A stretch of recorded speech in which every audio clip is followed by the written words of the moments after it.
Good evening sa ating mga kabayan dyan, lalo sa iba't ibang sulok ng mundo. Good evening po sa inyong lahat. So, ayun, parang nag-craving kami sa pata ng baboy. Sabi ko, pa ko nag-try magluto ng balbakwa. Pero gamit yung pata ng baboy. So, ito siya guys, ay pinakuluan ko na kanina. Para at least easy to cook na lang. Wala kasi akong time. Ayan ang pata ng baboy.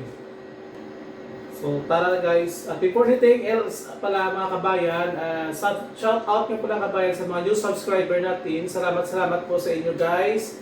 Tara na guys. But before anything else again, please don't forget again guys to hit the notification bell at subscribe sa aming channel. Pakita ko pala sa inyo muna guys yung ating mga ingredients. Ayan yung ating panggisa, star anise, anato powder.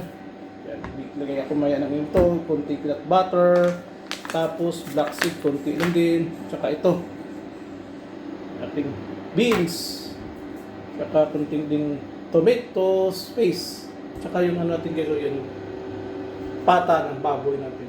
So painitin muna natin guys yung ating kawali. Ayan, mainit na yan.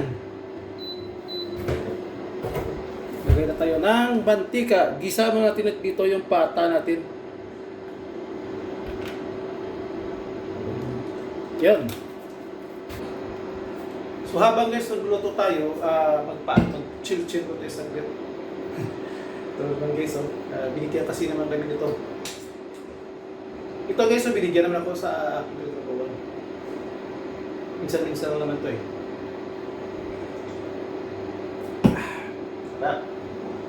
Lagyan natin yung luya.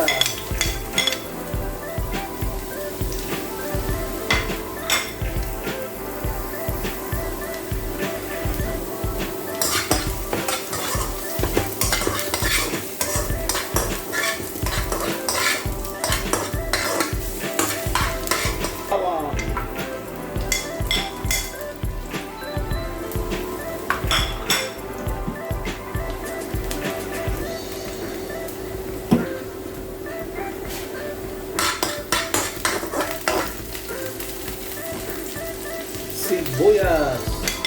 Ginamihan guys ng sibuyas. Masarap kasi yung maraming sibuyas.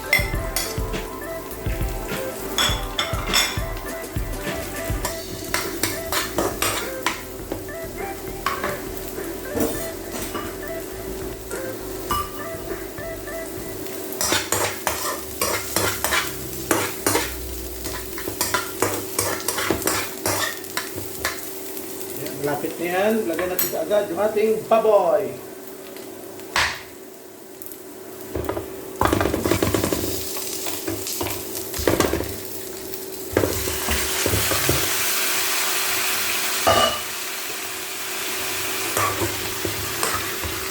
Mix na natin guys na mabuti.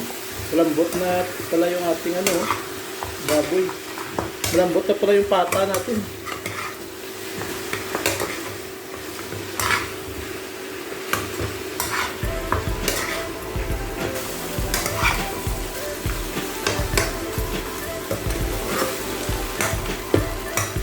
Pero guys, mamaya ito, ilipat ko siya sa malaking kasirola. Ito siya. Ayan guys, nilipat ko na pala siya sa malaking kasirola. Hindi ko na napakita sa inyo paano ko nilipat. Gamit yung kanyang sabaw. Gamit kanina yung broth niya. Ayan. Include na yung ginisahan natin na mga ingredients. Andyan na yung lahat. So, pakuluin natin muna to guys. Nang ilang minuto lang. So yan guys, nilipat ko na siya sa malaking kasirola. Hindi ko lang nakakita sa inyo dahil tinawag ako ng anak ko tapos hindi ko na record. Pasensya lang guys. So chill muna tayo. Ito pala siya guys is 9% 9% yung alcohol content niya. Sa sa shop namin sa Pinatrabawan ko, 9% siya. Medyo mas malakas siya compare sa atin sa Red Horse. Siguro mga tatlo ka dyan, sold na. Depende rin. Aside sa 9% guys, may 12% pa siya. 12%. Pero yung pinaka-lights niya, ano yata yung mga 4.5 something percent yung pinaka-light niya. Tapos yung pinakamalakas niya is 12%. So 12% yung average control na alcohol yan. Isipin mo, malakas talaga. Siguro isang litro yung 12% sa atin. Malakas.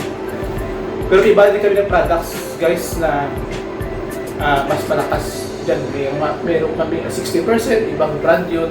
Hindi, 16, 20, binuhin mo 20% pa. Tapos pinakalas, ibang brand naman may 21% pa guys.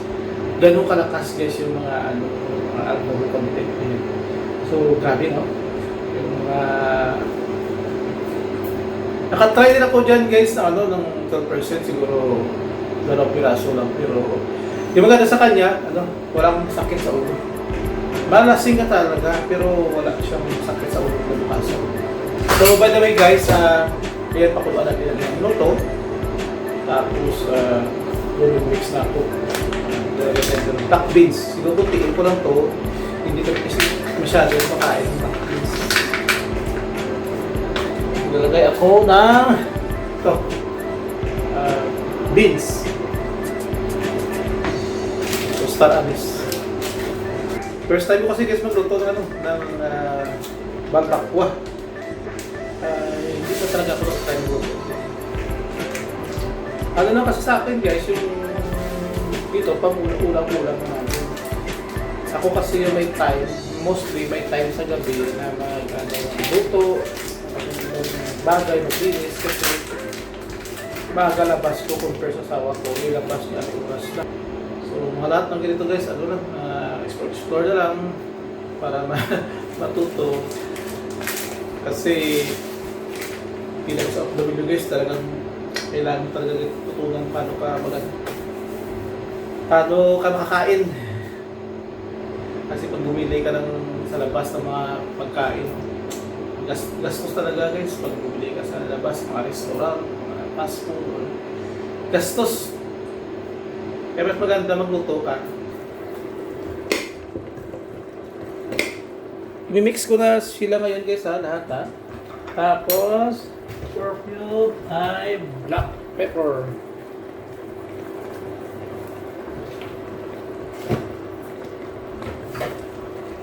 Tapos asin. Dagdagan ko na lang guys ng konting sabaw. Peanut butter. Konti lang siguro, mga 2 kutsara lang.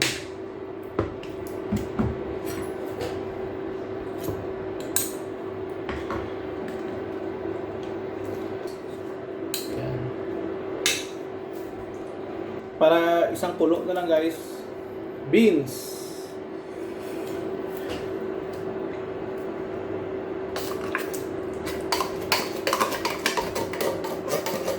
Yan.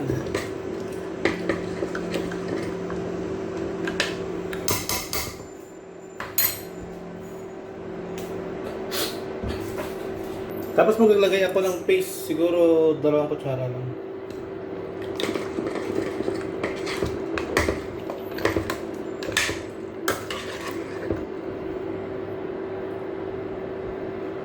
Medyo maasim kasi itong paste eh. Okay na yan.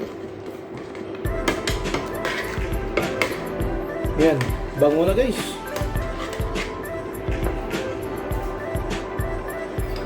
Tapos yung ating aswete. Para pakuluan ko na lang siya. Isang pakulo. Powder to guys na aswete. Yung ilagay ko. Available kasi dito na powder na aswete. Paragdag ng kulay.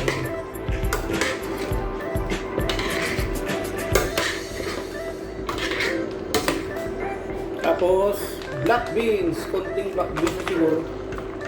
Yan, hindi kami busin. Hindi kasi kami guys sa black beans. Tapos,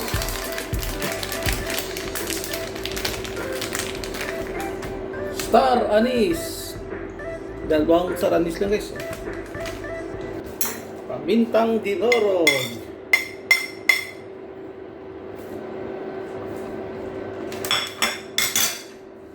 Yan, tanglad.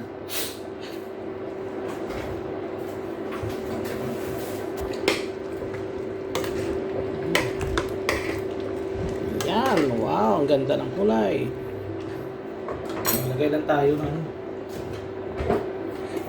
kunting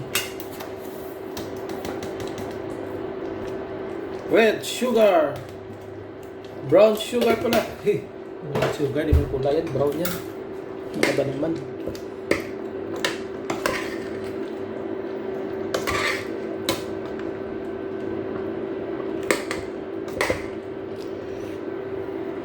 Pakuluan natin yan, guys.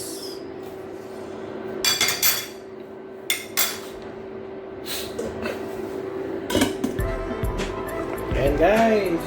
Wow. Guys, magdagdag lang pala ako ng patatas. Wala kasi akong nakita kanina saba. Okay naman yung patatas, pwede naman yung patatas. Yan. Konting patatas lang.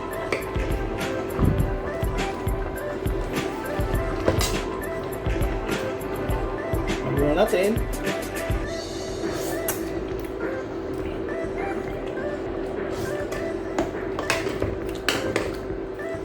Suwabe.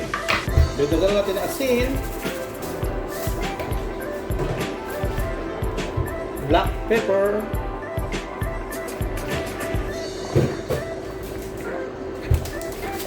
Lagyan natin ng kunting magic.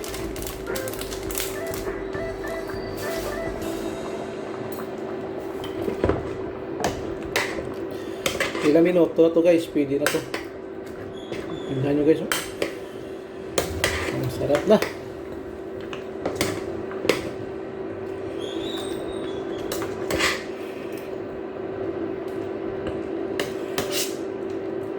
So yan, guys, kumulo na siya. Maglagay na ako ng 2 sili. Paanghang.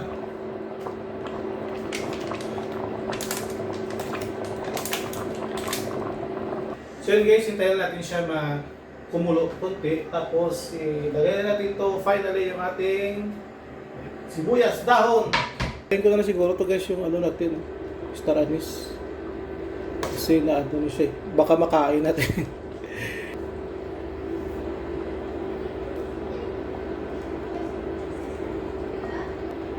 Pwede na to, guys.